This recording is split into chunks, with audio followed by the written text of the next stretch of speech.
sekalian, marilah kita buka firman Allah di dalam surat Luqman, surat 31 ayat 14 dan 15.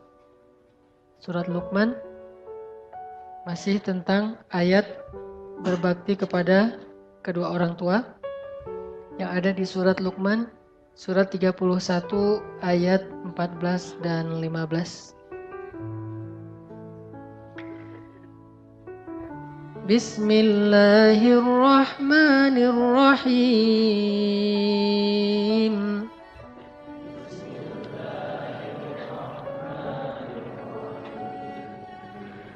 Wa wassaynal insana biwalidayhi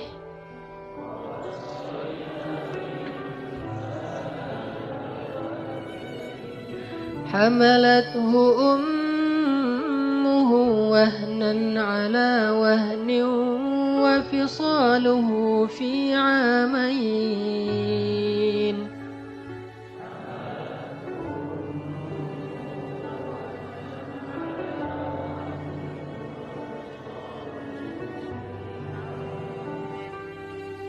أن اشكر لي ولوالديك إلي المصير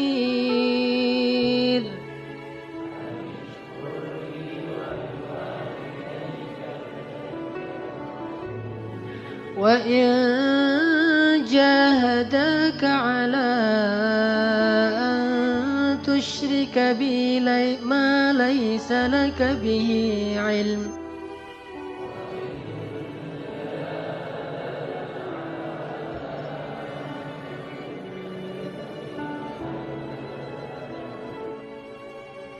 على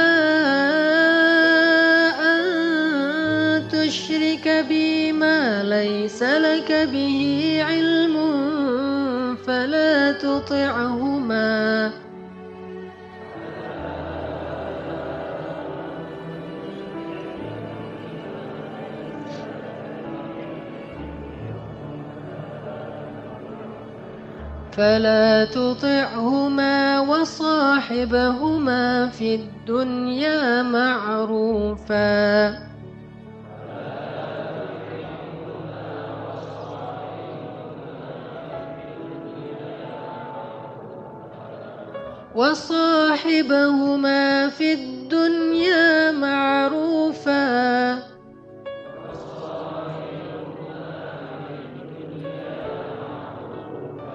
وصاحبهما في الدنيا معروفا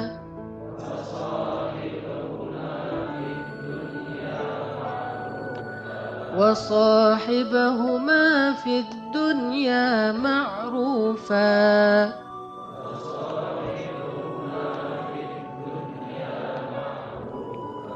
واتبع سبيل من أناب إلي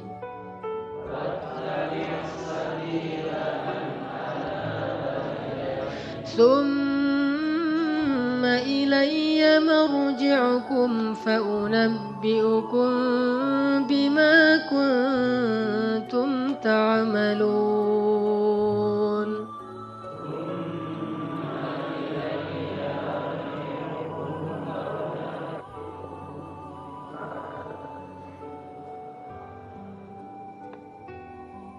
Dan kami perintahkan kepada manusia agar mereka berbuat baik kepada dua orang ibu bapaknya. Ibunya telah mengandungnya dalam keadaan lemah yang bertambah-tambah dan menyapihnya dalam 2 tahun. Bersyukurlah kepadaku dan kepada kedua orang tuamu. Hanya kepada akulah kamu dikembalikan. Dan jika keduanya memaksa kamu untuk mempersekutukan aku dengan sesuatu yang kamu tidak punya ilmu tentangnya, maka janganlah sekali-kali kamu mengikuti keduanya, tetapi tetaplah temani keduanya di dunia dengan baik. Dan ikutilah jalan orang yang kembali kepadaku. Kemudian hanya kepadakulah kembalimu, maka kuberitakan kepadamu apa yang telah kamu kerjakan.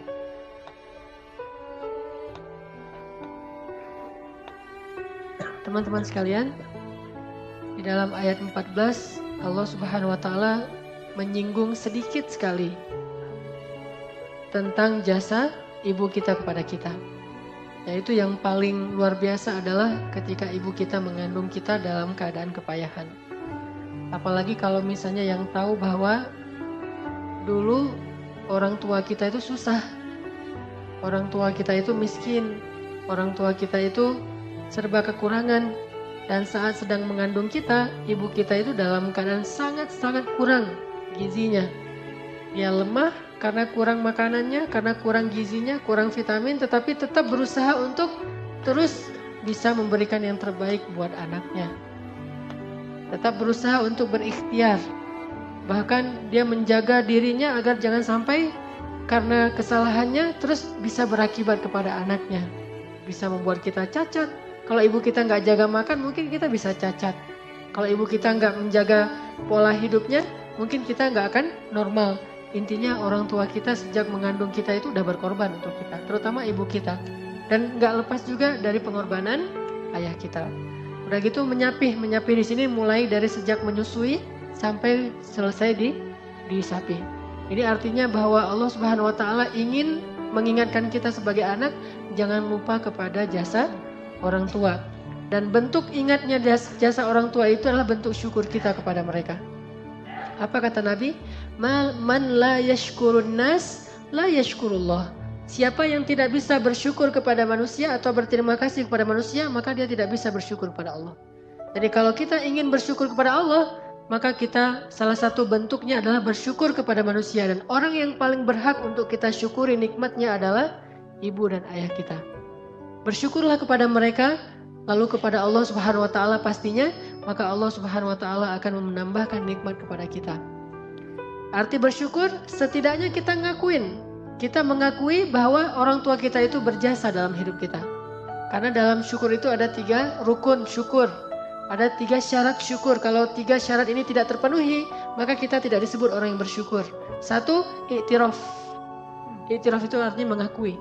Orang tidak disebut bersyukur kepada Allah kalau dia mengaku bahwa nikmat ini hasil jerih payah dirinya sendiri, hasil kreasinya sendiri, hasil kehebatan dia, bukan dari Allah. Ini nggak bersyukur, walaupun dia bilang alhamdulillah.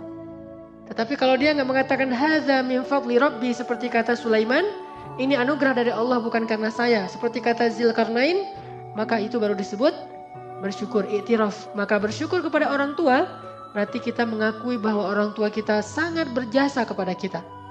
Kalau kita melupakan itu, kita mengabaikan itu, kita mendelete, kita menghapus semua kebaikan orang tua kita dalam sejarah hidup kita, maka kita sudah kurang 1 rukun syukur, disebut tidak bersyukur kepada orang tua. Dan itu durhaka.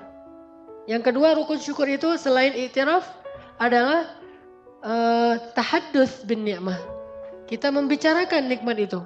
Dan salah satu bentuk membicarakan nikmat atau tahadduts bin ni'mah kalau kepada Allah itu adalah dengan menampakkan nikmat itu di hadapan orang banyak. Sebagaimana Utsman bin Affan memakai pakaian yang baik, pakaian yang baru, pakaian yang rapi. Lalu ditanya oleh orang-orang di sekitarnya, "Ya Utsman, kenapa kamu suka sekali memakai pakaian-pakaian yang bagus?" Kata Utsman, "Sesungguhnya Allah seandainya memberikan nikmat kepada hamba, maka Allah suka untuk kalau hamba itu menampakkan nikmat Allah, memperlihatkan nikmat Allah, tidak menyembunyikan nikmat Allah." Dan itu bentuk tahadduts bin ni'mah. Selain ngebicarain, bisa juga dengan cara menampakkan, mendemokan. Nah, bentuk syukur kita kepada orang tua kita, tahadduts bin ni'mahnya adalah kita harus membicarakan tentang jasa orang tua kita, ibu kita, dengan pasangan kita, kita bicara dengan istri kita, suami kita, tentang ibu kita, tentang ayah kita. Dan itu sangat-sangat pantas untuk dibicarakan. Atau kita tunjukkan bahwa ini hasil dari perjuangan ayah dan ibu saya dalam bentuk mendemokan kasih sayang mereka dalam kehidupan kita. Terus yang ketiga, rukun syukur itu adalah tasrif fi mardatillah, membelanjakan nikmat itu kepada hal yang diridhoi oleh Allah. Berarti kalau bersyukur kepada ibu dan ayah kita, kita gunakan semua kebaikan yang telah diamanahkan oleh orang tua kita terhadap hal-hal yang disukai dan disenangi oleh orang tua kita.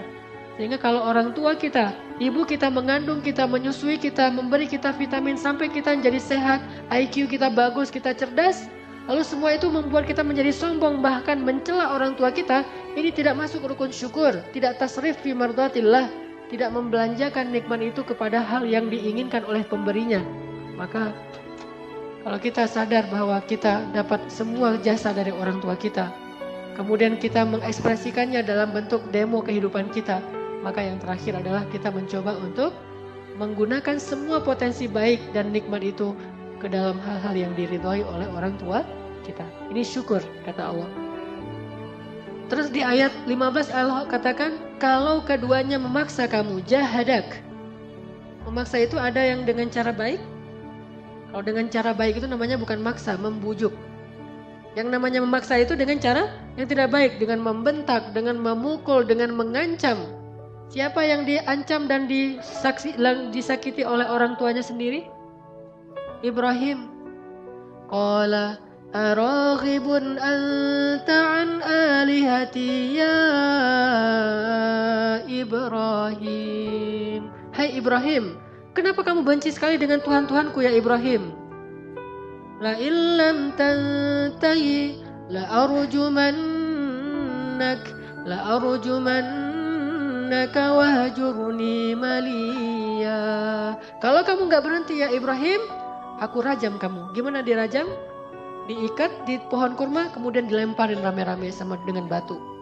Ya Ibrahim, kalau kamu tidak berhenti aku rajam kamu. Atau pergilah kamu, terusir dari negeri Irak sejauh-jauhnya. Apa kata Ibrahim?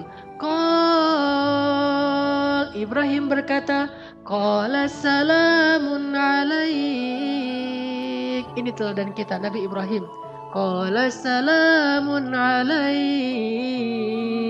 Salam.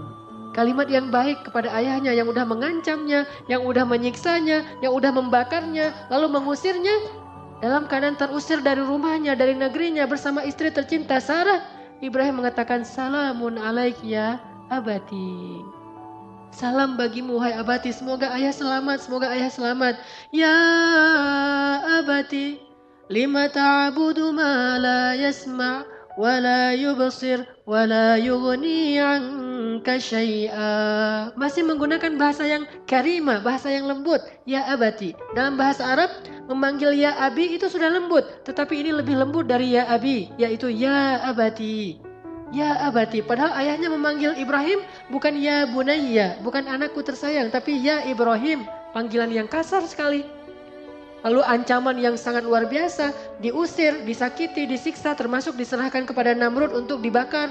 Ayahnya memfitnah Ibrahim, tetapi panggilannya ya abati inni akhafu an yamassaka 'adzabun minar rahman. Wahai ayahku tersayang, aku khawatir ayah nanti akan diazab oleh Allah karena dosa-dosa ini. Wahai ayahku, dengan panggilan yang lembut. Ketika diancam dia mengatakan, Qala salamun alaik. Salam. Semoga ayah tetap selamat, semoga ayah selamat. Kemudian Qala salamun alaik.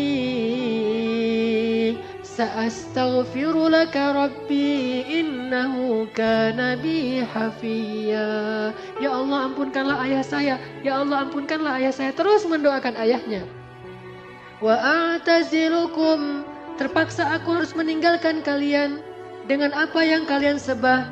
Dan aku akan menghadapkan diriku kepada Allah. Gak sama sekali menyakiti perasaan ayahnya. Gak sama sekali mengatakan ya kafir. Padahal ayahnya seorang penyembah berhala, bahkan yang membuat berhala itu untuk disembah. Lalu mengajarkan kaumnya cara menyembah berhala buatannya sendiri. Azar. Kenapa dia tidak mengatakan wahai orang yang paling kafir? Yang lain kafir, kamu yang paling kafir. Kamu yang membuat Tuhan-Tuhan palsu. Lalu kamu mengajarkan ritual cara menyembah Tuhan palsu. Kamu juga ikut memimpin menjadi imam mereka dalam menyembah Tuhan yang palsu. Ya kafir. Tidak. Ya abadi salamun alaik. Wahai ayahku tersayang, keselamatan bagimu. Sa'astaghfiru laka rabbi. Aku akan meminta ampun untukmu wahai ayah. Dia pergi meninggalkan ayahnya dengan sedih. Bukan sedih karena berpisah saja, tetapi sedih belum bisa membawakan hidayah untuk ayahnya. Inilah seorang anak yang paling berbakti pada orang tua. Makanya kata Allah, wa in jahadak. Mungkin kita datang ke Masjid Al-Latif. Orang tua kita curiga. Yang dulunya anak saya pulang kuliah langsung pulang ke rumah. Yang dulunya anak saya kalau saya telepon lagi di mana, lagi jalan sama temannya. Sekarang dia sering pulang malam gara-gara ngaji di masjid. Yang pengajiannya ayah kita atau ibu kita belum tahu seperti apa. Mereka takut dengan berbagai macam isu di televisi, apalagi habis kejadian di Paris dan seterusnya, dengan munculnya ISIS dan seterusnya. Ayah dan ibu kita merasa khawatir, dan kadang-kadang ekspresi kekhawatirannya itu agak mengganggu kita, menyakiti perasaan kita, menghalang-halangi kita. Belum disuruh untuk kafir, baru dilarang untuk mengaji, belum dilarang untuk menyembah Allah. Sedangkan ayat ini melarang kita menyembah Allah dan bahkan menyuruh kita untuk kufur kepada Allah. Tapi Allah mengatakan, wasahibhuma fid dunya ma'rufa. Tetap temani, hidup bersama mereka di dunia secara baik. Jangan pernah sakitin mereka, walaupun kafir sekalipun. Yang paling kafir sekalipun. Siapa sahabat yang orang tuanya kafir dan bahkan melarang dia masuk Islam sampai dia nangis-nangis memaksa anaknya kembali kepada agama jahiliyah? Sa'ad bin Abi Waqqas. Ketika Sa'ad bin Abi Waqqas masuk Islam, ibunya ngosel-ngosel. Ibunya keluar rumah, kemudian tidur di halaman rumah. Dia berdebut seluruh tubuhnya, gak mau makan, gak mau minum, dan mengutuk anaknya. Kalau Sa'ad gak mau kembali ke rumah dan kembali ke agama nenek moyang, saya tidak akan pernah makan. Marah-marah gitu. Mendemokan di depan orang banyak, mengatakan Sa'ad sudah lupa. Lihat Sa'ad, sejak dia bergaul dengan Muhammad, dia jadi durhaka kepada ibunya. Dulu Sa'ad itu gak akan pernah bisa membiarkan saya kayak gini. Sekarang Sa'ad menjadi anak yang durhaka, dituduh dengan tuduhan-tuduhan macam-macam. Tetapi Sa'ad datang dan mengatakan, ya ibu, masuklah. Saya tidak akan masuk, kamu anak durhaka, mencela ibu saya, ibumu dan nenek moyang orang tuamu. Tetapi Sa'ad tetap mengatakan, ya ibu, mari kita masuk, ya ibu, mari kita masuk. Kalau saya masuk, kamu harus syirik kepada Allah. Apa kata Sa'ad? Wahai ibu, bagaimanapun apapun yang ibu lakukan, saya tidak akan pernah syirik kepada Allah. Tetapi saya juga tidak akan pernah menzalimi hak ibu. Saya akan terus berbakti pada ibu. Akhirnya lama-lama ibunya luluh dan masuk. Setelah masuk, Sa'ad terus mendoakan kepada Allah untuk kebaikan ibunya. Sampai bahkan salah satu hadis tentang bersedekah atas nama ibu adalah sedekahnya Sa'ad bin Abi Waqqas. Itu hadis bagi sebagian besar ulama bolehnya bersedekah atas nama orang lain atau orang tua, yaitu hadisnya Sa'ad bin Abi Waqqas ketika dia bertanya kepada Rasulullah, ya Rasul, bolehkah saya bersedekah atas nama ibu saya? Rasulullah mengatakan boleh. Lalu Ibnu Qayyim Al-Jauziyah memperluas bab ini menjadi, kalau begitu boleh dengan amal yang lain selain sedekah. Boleh sedekah, boleh sholat, boleh amal-amal sholat yang lain termasuk puasa-puasa sunnah. Semua amalan sunnah menurut Ibnu Qayyim Al-Jauziyah boleh diniatkan atas nama orang tua kita. Walaupun sebagian kecil ulama mengatakan ini tidak bisa. Tetapi hadisnya jelas, Sa'ad bin Abi Waqqas saking berbaktinya Sa'ad kepada ibunya. Bahkan ibu yang kafir sekalipun. Tetapi akhir ceritanya alhamdulillah dengan seizin Allah, ibunya kemudian mendapatkan hidayah. Begitu juga dengan Abu Bakar As-Siddiq. Yang ayah dan ibunya belum beriman. Tetapi ketika Abu Bakar bisa menghadap Rasulullah dengan penuh pengharapan, dalam keadaan sangat akrab dengan Rasulullah, apa yang pertama diminta Abu Bakar? Ya Rasulullah, ajaklah ibu saya untuk masuk Islam. Mudah-mudahan dengan ajakanmu ibu saya mendapatkan hidayah. Itu yang terus difikirkan oleh Abu Bakar. Karena bakti seorang anak yang paling besar kepada orang tuanya adalah membawa hidayah ke dalam hati orang tuanya. Bukan sekedar memberi senyum, walaupun itu sangat-sangat penting yang seperti awal saya bahas tadi. Bukan sekedar menafkahikan, walaupun itu tanggung jawab yang sangat besar bagi kita. Tetapi ada yang lebih penting dari semua itu adalah membawa hidayah kepada keluarga kita. Ayah dan ibu kita dengan doa, dengan akhlak, dengan kesabaran, dengan kesantunan kita kepada orang tua kita. Sehingga orang tua kita akan bertanya, di mana kamu ngaji wahai anak? Nak, kamu ngaji di mana? Kenapa akhlak kamu sudah berubah menjadi jauh lebih baik sekarang? Sudah makin bagus, sudah semakin indah, semakin berbakti pada orang tua. Maka kita mengajak orang tua kita untuk sama-sama mengaji dan belajar tentang agama Allah.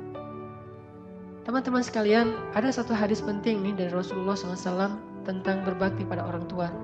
Kata Nabi, siapa yang ingin dipanjangkan umurnya dan diluaskan rezekinya, hendaklah ia berbakti kepada kedua orang tua dan menyambung silaturahim.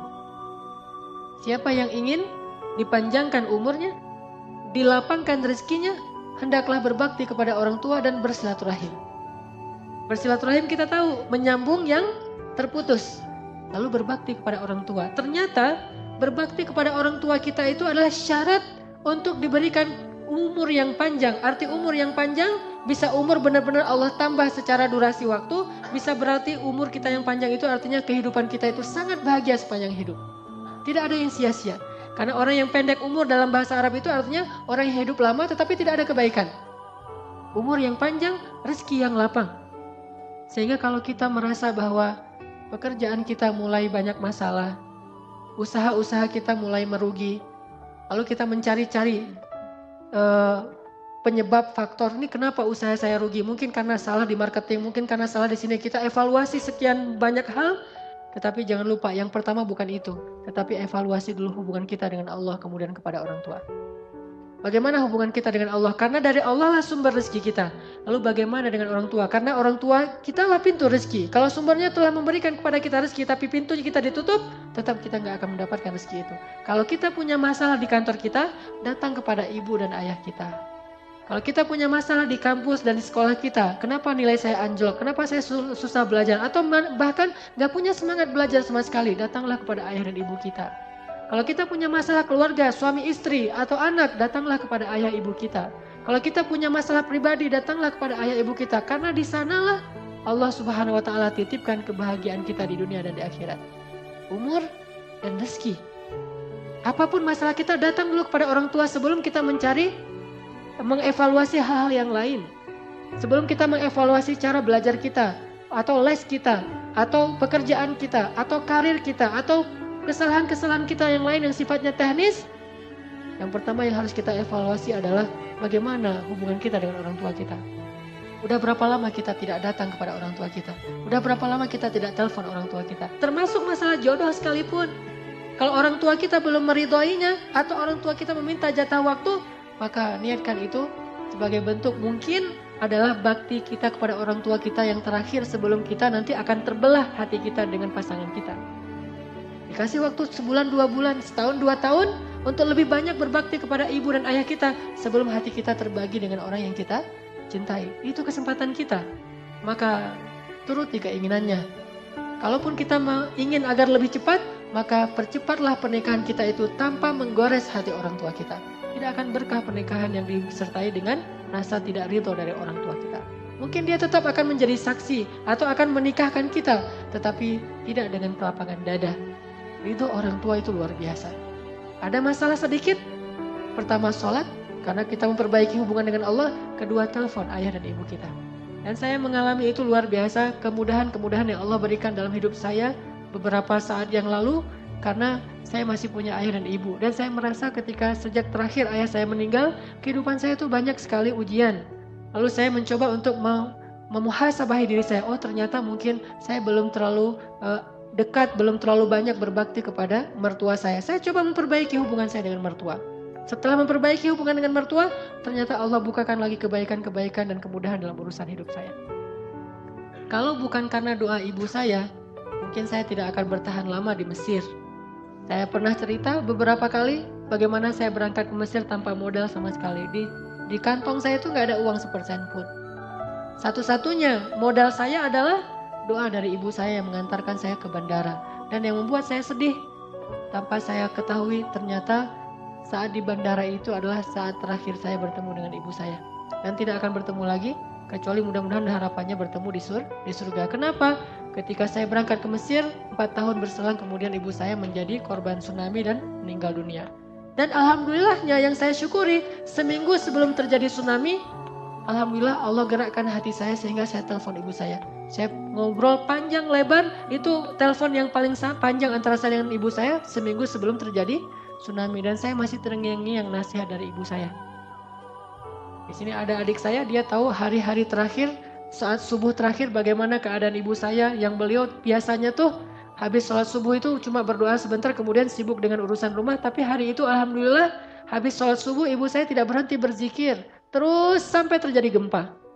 Dari azan subuh sampai jam 9 kurang lebih terjadi gempa, beliau dalam keadaan terus berzikir dan alhamdulillah meninggalnya dalam keadaan tenggelam atau kena tsunami, dan itu salah satu meninggal yang mendapatkan pahala syahid. Tetapi ada hal yang perlu saya ambil pelajaran di sini. Bagi kita yang masih punya orang tua, jangan berpikir bahwa kita akan bisa menemani mereka dalam waktu yang lama. Kita tidak tahu usia kita atau usia orang tua kita. Selagi ada kesempatan, raih pintu surga itu. Karena ketika mereka sudah kembali kepada Allah, berarti saat itu juga pintu surga telah ditutup dari jalan orang tua kita.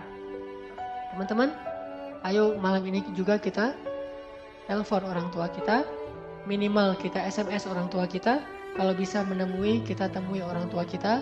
sehingga kita bisa meminta maaf dan ampun di hadapan orang tua kita. Pastinya banyak sekali kesalahan-kesalahan yang pernah kita buat.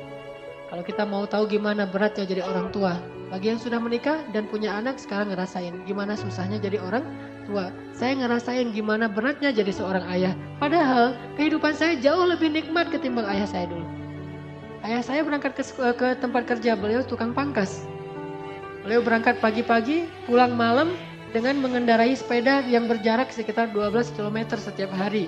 Pulang balik 24 km naik sepeda ontel. Naik sepeda setiap hari.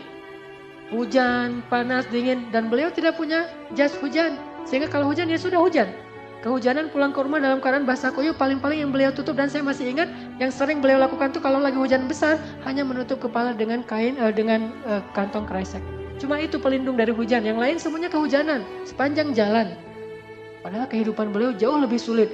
Saya aja yang sudah lebih nyaman, kemana-mana mungkin bisa pakai kendaraan roda 4, bisa kendaraan roda 2, terserah saya. Dan jarak bekerjanya tidak terlalu jauh, kemudian pekerjaannya bukan memangkas, bukan yang berdiri terus, gampang dihormati orang, dikasih makan dan seterusnya. Tapi merasakan betapa beratnya menjadi seorang ayah. Terus gimana perasaan ayah saya yang jauh kehidupannya lebih sulit dari saya. Maka sekarang rasakan pengorbanan orang tua kita melalui apa yang sekarang kita rasakan menjadi seorang ayah dan ibu. Mudah-mudahan itu akan membuka hati kita. Ternyata pengorbanan mereka itu luar biasa dan kita aja yang gak sadar. Mudah-mudahan teman-teman semuanya bisa mengambil manfaat dari muhasabah ini. Marilah kita tutup dengan sama-sama berdoa, terutama doa kita untuk kedua orang tua kita, kepada kedua mertua kita, kepada saudara-saudara kita, dan terhadap kaum muslimin di seluruh dunia.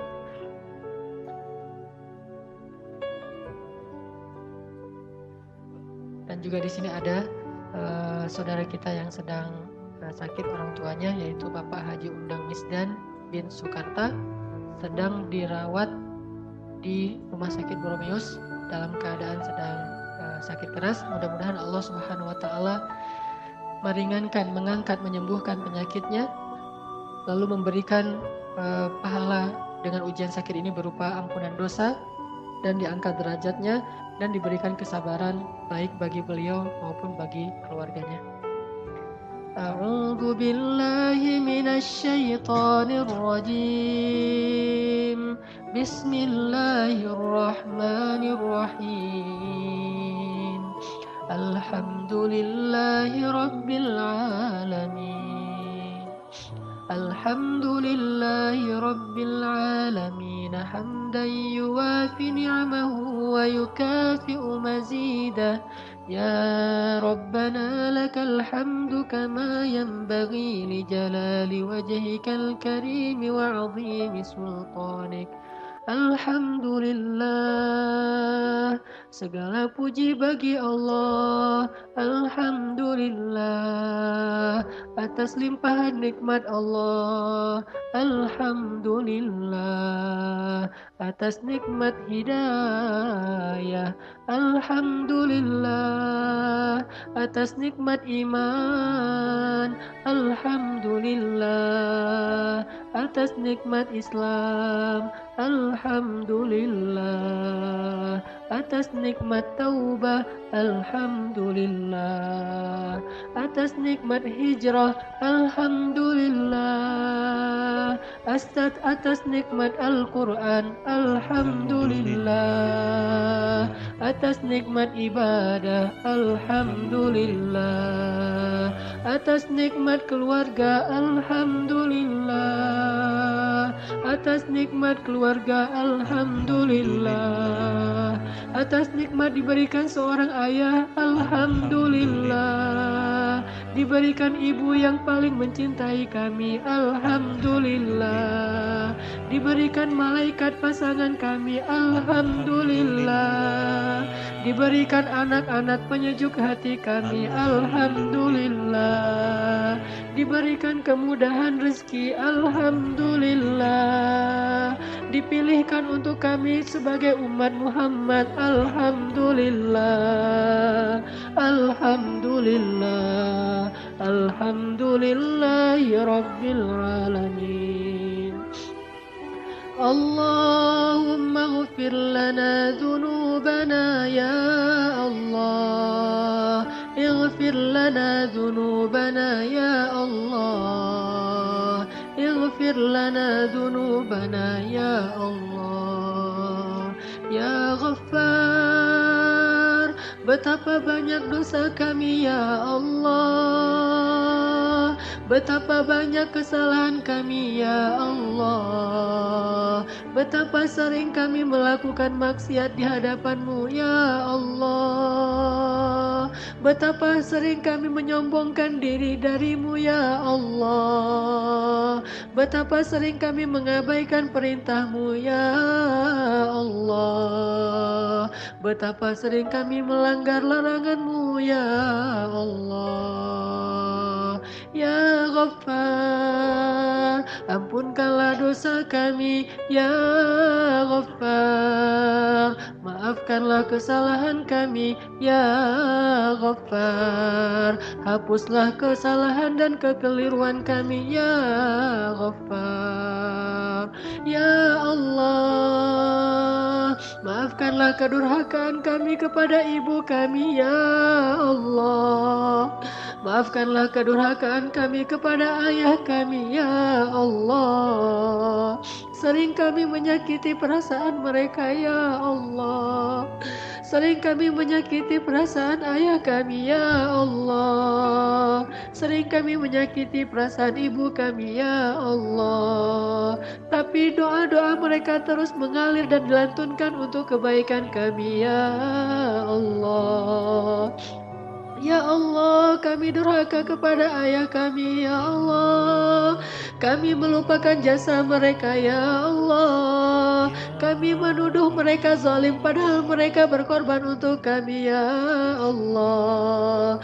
Maafkanlah kesalahan kami kepada ibu kami ya Allah, kami pernah membentak mereka ya Allah, kami pernah mentertawakan mereka ya Allah, kami pernah membuat mereka ketakutan ya Allah, kami mengabaikan mereka ketika mereka membutuhkan kami ya Allah, kami mengabaikan mereka dan lebih memilih urusan kami daripada mereka ya Allah, kami lebih memilih urusan sekolah kami daripada mereka ya Allah, kami lebih memilih urusan pertemanan kami daripada mereka ya Allah, kami lebih memilih urusan pekerjaan kami daripada mereka ya Allah, kami lebih memilih urusan keluarga kami daripada mereka ya Allah. Ya Maafkanlah kami ya Allah. Ya Ya Maafkanlah kami ya Allah. Kami lebih memilih kesenangan kami ya Allah. Kami pura-pura sibuk padahal kami tidak terlalu sibuk ya Allah. Kami pura-pura tidak ada waktu padahal kami punya banyak waktu luang untuk hal lain ya Allah. Kami membiarkan mereka sakit sendiri dan hanya dirawat oleh seorang pembantu ya Allah. Kami hanya menelpon dari kejauhan dan tidak mendatangi mereka ketika mereka butuh kami ya Allah. Maafkan kami ya Allah. Bahkan ketika mereka wafat kami tidak datang untuk mensalati mereka ya Allah. Ketika mereka wafat kami tidak memandikan mereka ya Allah. Padahal ketika nafas terakhir mereka hembuskan hanya kami yang mereka ingat ya Allah. Ya Allah, Ya Allah, Ya Allah, Allahumma ighfirli waliwalidayya waliwalidayya Rabbi ighfirli waliwalidayya waliwalidayya Ya Allah, ampunkanlah dosaku dan kedua orang tuaku ya Allah, waliwalidayya ya Allah, ولوالدي يا الله رب اغفر لي يا ولوالدي ولوالدي وارحمهما كما ربياني صغيرا. Mari kita ucapkan doa ini bersama-sama. Rabbi ighfirli waliwalidayya waliwalidayya.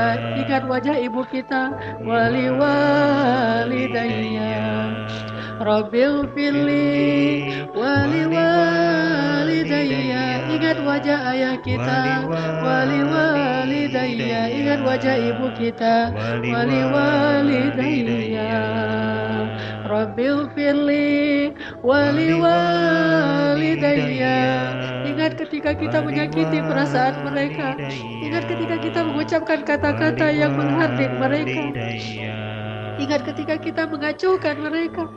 Ingat ketika kita menzalimi hak mereka.